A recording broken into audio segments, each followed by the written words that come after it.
Hello viewer, स्वागत है आप सबका हमारे चैनल पर। तो जैसे कि हम उच्च ग्रहों के प्रभाव की डिस्कस करते आ रहे हैं अपनी पिछली वीडियोस में, तो उसमें हमने उच्च सूर्य, चंद्र और मंगल के प्रभाव को अब तक समझा और जाना कि कैसे उच्च ग्रह कुंडली में अपना नॉर्मल ग्रह से अलग प्रभाव ज़रूर देता है। कुंडली में एक उच्च ग्रह अपना प्रभाव देते हुए अपनी क्वालिटीज़ को, अपने कारकत्व को उस इंसान की लाइफ में बढ़ा देता है।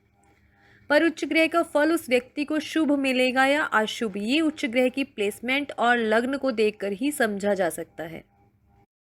आज की वीडियो में हम उच्च बुध पर डिस्कस करते हुए इन दोनों चीज़ों को ही बताने वाले हैं, साथ ही कुछ कुंडली चार्ट का एग्जाम्पल लेते हुए इसे क्लैरिफाई करेंगे।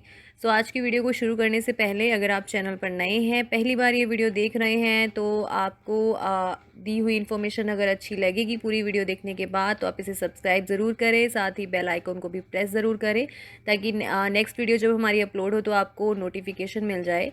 इसके अलावा कुंडली विश्लेषण करवाने और चैट और कॉल कंसल्टेशन के लिए आप दिए गए ज्वाइन बटन को क्लिक करके ज्वाइन कर सकते हैं, हमें बात कर सकते हैं, जिसकी पूरी इन्फॉर्मेशन आपको ज्वाइन बटन को क्लिक करने पर इंट्रो वीडियो में मिल जाएगी। बात करते हैं उच्च बुध की। बुध जो कि ग्रहों में राजकुमार ग्रह कहे जाते हैं, अपनी ही मूल त्रिकोण राशि कन्या में स्थित हो जाएं तो उच्च माने जाते हैं। ये एकमात्र ऐसे ग्रह हैं बुध जो अपनी राशि में होने से उच्च कहलाते हैं, और कन्या में स्थित होकर बुध 15 डिग्री तक परमोच्च माना जाता है। ग्रहों में बुध एक बच्चा ग्रह माना गया है, एक राजकुमार ग्रह है, यंगनेस को दर्शाता है। इसके साथ साथ बुध बुद्धि है, वाणी है। उच्च बुध व्यक्ति का अगर हो तो वो अपनी उम्र से कम दिखाई देने वाला होगा और वाणी उसकी बहुत अच्छी होगी। बुद्धि कारक ग्रह बुध उच्च का होकर उस व्यक्ति को इंटेलिजेंट भी बनाएगा, शार्प मेमोरी देगा, कम्युनिकेशन स्किल्स ऐसे व्यक्ति के बहुत अच्छे होंगे।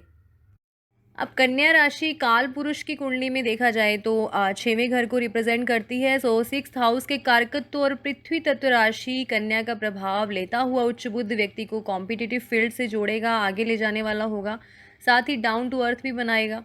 कम्युनिकेशन फील्ड से जुड़े होना, अच्छा स्पीकर होना और अकाउंट्स और मैथ जैसे सब्जेक्ट में अच्छी पकड़ उच्च बुध के प्रभाव में देखी जाएगी। बुध व्यापार है, बिजनेस है। अगर लग्न कुंडली में बुध कारक ग्रह बनते हों, डिग्री वाइज मजबूत हों, कर्म भाव यानी 10th हाउस में उच्च हो, तो नो डाउट ऐसे व्यक्ति का व्यापार अच्छा होगा और अच्छी व्यापारिक समझ उसको देगा। अब ज्योतिष शास्त्र की विद्या में ले जाने वाले भी बुध ग्रह होते हैं। उच्च बुध हो अगर और ज्योतिष कार्य ग्रह शुक्र और गुरु का साथ उसे अच्छा मिल जाए और मिथुन, कन्या, धनु और मीन जैसे बुध और गुरु के स्वामित्व वाला लग्न हो, तो निश्चित तौर पर हम कह सकते हैं कि व्यक्ति विद्वान ज्योतिषी बनेगा। नक्षत्र की बात करें तो बुध कन्या राशि में आने वाले 3 नक्षत्र उत्तरा, फाल्गुनी, हस्त और चित्रा में स्थित होगा और इन नक्षत्र स्वामी सूर्य, चंद्र और मंगल के प्रभाव को लेते हुए बुध अपना फल देगा।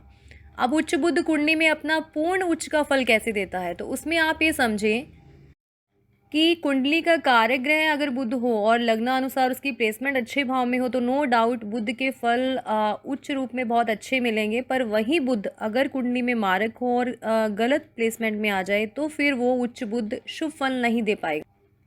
तो चलिए इसे हम एक कुंडली का एग्जाम्पल लेकर समझते हैं। अब ये जो स्क्रीन पर मेंशन कुंडली है, ये वृष लग्न की कुंडली है। इसमें वृष लग्न के स्वामी शुक्र के अति मित्र बुध जो है वो 2nd हाउस धन भाव और 5th हाउस बुद्धि शिक्षा के भाव के स्वामी बनते हैं।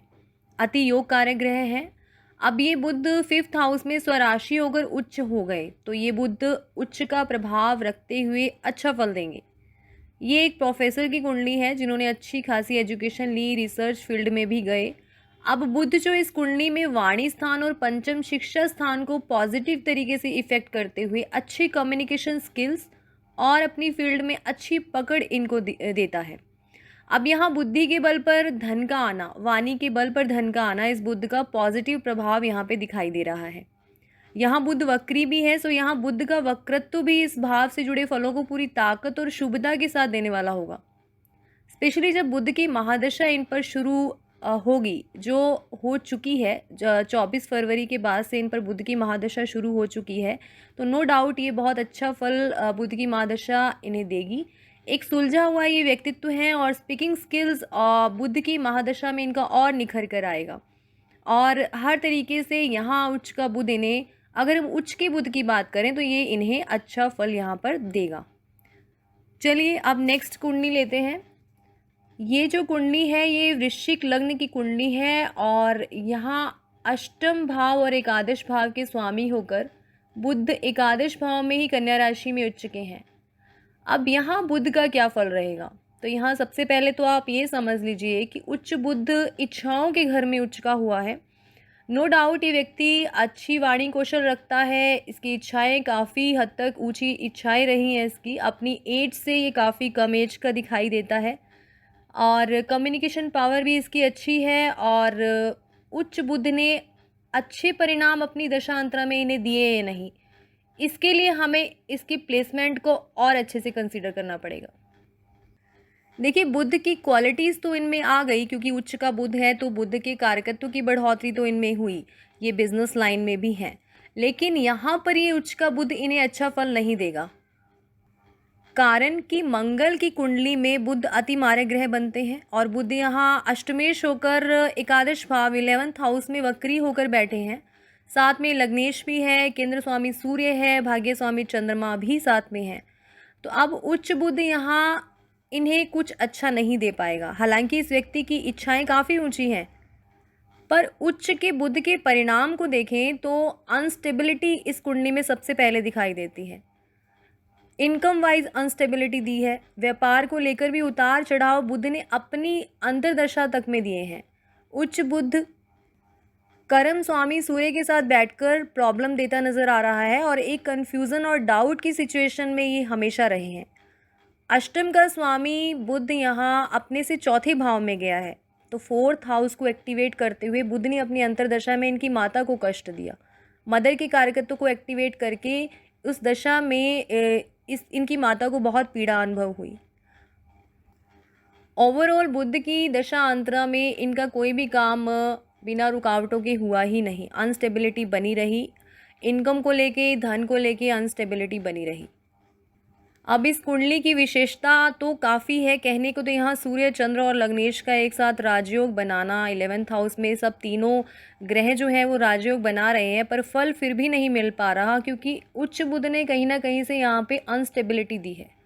सो इस तरह से आप समझ सकते हैं कि कुंडली का उच्च ग्रह है, उसकी प्लेसमेंट बताती है कि वो कैसा फल देगा, वो ग्रह कैसे किस भाव का स्वामी होकर किसी भाव से जुड़कर फल दे रहा है, किन ग्रहों के साथ बैठकर अपना प्रभाव दे रहा है, अपनी उच्चता से बाकी ग्रहों को शुभ और अशुभता के घेरे में ला रहा है और उस हिसाब से वो उच्च ग्रह के फलों को देखा जाता है। सो ओवरऑल इन सब प्लेसमेंट को समझना उच्च ग्रह की परिणामों को देखते वक्त बहुत ज़रूरी होता है, नहीं तो उच्च का ग्रह ना तो बहुत अच्छा होता है और ना ही वो बुरा होता है।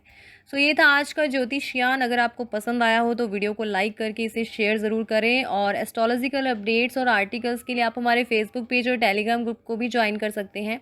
जन्म कुंडली विश्लेषण के लिए आप डिस्क्रिप्शन बॉक्स में दिए गए लिंक्स को ज़रूर फॉलो करें। मुझे कॉल कंसल्टेशन मुझसे लेना चाहते हैं तो आप वेबसाइट और एप्लीकेशन के माध्यम से जुड़ सकते हैं। वहाँ पर आप 5 मिनट का कंसल्टेशन फ्री ले सकते हैं, एकदम फ्री ले सकते हैं और एप्लीकेशन के लिंक्स आपको डिस्क्रिप्शन बॉक्स में भी मिल जाएंगे। सो इस तरह के इन्फॉर्मेटिव टॉपिक्स के साथ मिलते हैं अपनी नेक्स्ट वीडियो में। धन्यवाद।